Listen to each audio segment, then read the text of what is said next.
Well, hello, this is Denise Miller, your Leadership Lady Live, and we are here finishing our first week in July with quotes from famous first ladies. Well, all first ladies in the United States are famous, but many of them are not famous for their views on leadership.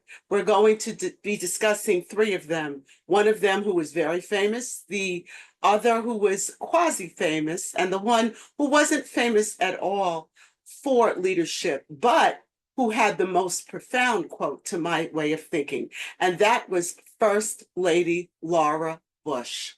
Her quote is this: leadership is not about popularity, it is about doing what is right. That is the essence of leadership. Leadership is about doing the right thing, about having morals and principles and ethics and sticking to them no matter what.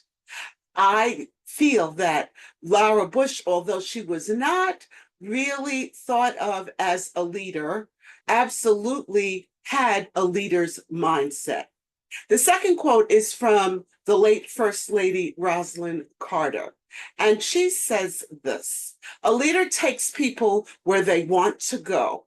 A great leader takes people where they don't necessarily want to go, but ought to be.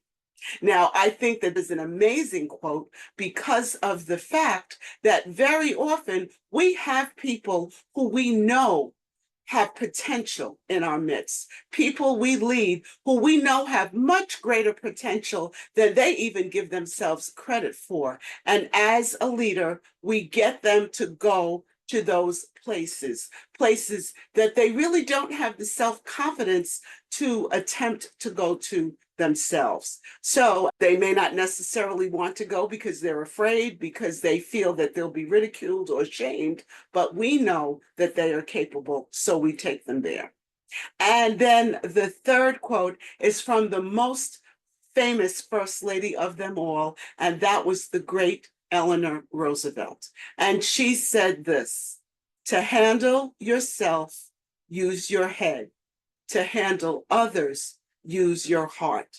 And as a leader, that is key.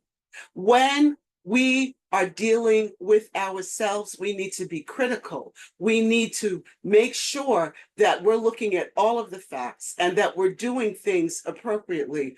But when we have to deal with others in our midst, we have to do so with a heart, with feeling that they may have issues, with understanding the issues that they present to us, and with tolerance, with grace. These are the three quotes for this first week. And next week, of course, we'll follow up with quotes from three great presidents. Thank you so much for listening. Please do, if you approve of the content, let me know that you approve. And please make sure that you share this content with people in your community. After all, there are people who know, who I don't know, who may find this content of value. I look forward to next week when we'll speak about leadership quotes from three great presidents. Have a great balance of the week and a great beginning of next week.